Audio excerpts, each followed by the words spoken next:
Good evening, and thank you for tuning in to my weekly update.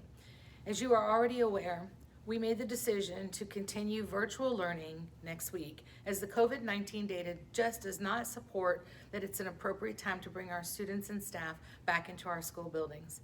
As we do every week, we not only monitor the transmission rates in our community through the number of new cases and other pertinent data, but we also seek advice from our local medical experts at the health department and at Piedmont Newton Hospital. Our current 14-day case rate is almost 7 times the case rate we experienced in October when schools were serving students in person. On January 27th, the Georgia Department of Public Health announced that Newton County had 6,090 total cases, 150 deaths, 479 hospitalizations, and the 14-day case rate is 687 of 100,000. And that represents the transmission rate in Newton County, and it is high. I recognize that many parents are upset with this decision, and I am so sorry. I know how difficult it is for many working families. It's hard, I know it, and I understand the frustration. And again, I apologize. Parents want their children back in school. We want them back in school too. And in speaking with our local health experts, we did find a silver lining of sorts. According to their data, a decline in the transmission rate of this deadly virus is anticipated in our community over the next 10 days. As such, we announced our plans to begin transitioning students back into in-person learning. On Monday, February 8th, all self-contained special needs students who wish to be served in person will return to our schools.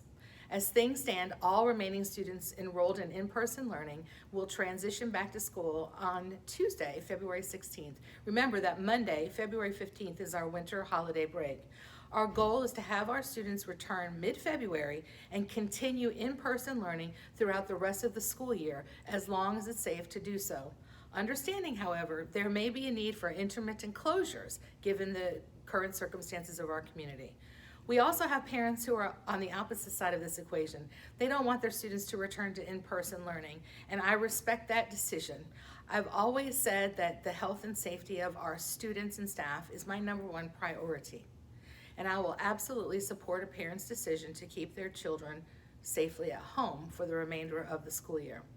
Hopefully, by the summer, the COVID-19 numbers in our community, state, and nation will be low enough to have a normal 2021-22 school year, and that will be a welcome change. Until then, we must remember to do our part to help get us back to normal. Continue to wash your hands, watch your distance, and wear your mask when out in public. And if you're sick or awaiting the results of a COVID-19 test, please stay home, even when schools are open. We're never going to get this under control in our community if we do not take the appropriate precautions. Before I leave you today, I did want to share some exciting news you may not be aware of.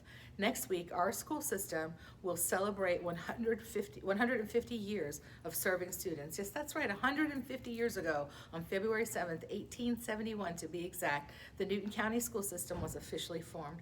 We've come a long way in this past century and a half, and our school system has much to be proud of. Our graduation rate is at an all-time high at 90. Our graduates routinely earn millions of dollars in scholarships, and our students and staff are frequently recognized for their outstanding achievements at the regional, state, and national level. We hate that our students won't be here in person to celebrate this momentous occasion. Who would have ever dreamed that we would be in the midst of a pandemic on this very important anniversary? Nevertheless, we would definitely celebrate with our 150th anniversary in style, and I encourage you to pay close attention to our social media accounts throughout the week, as we'll be sharing student artwork, proclamations from local officials, and several videos, including some very special blasts from the past.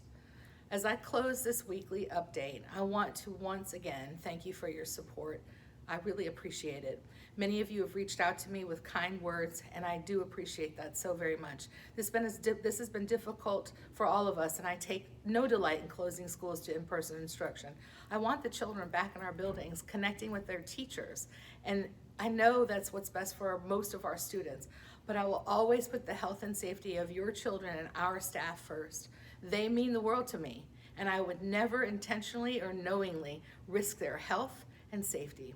So let's keep our fingers crossed that the prediction of a reduction in transmission rate in our community is spot on. And of course, let's all keep practicing those 3 W's. Watch your distance, wash your hands, and wear your mask. Thank you again for your support. I really do appreciate it, and have a fantastic weekend.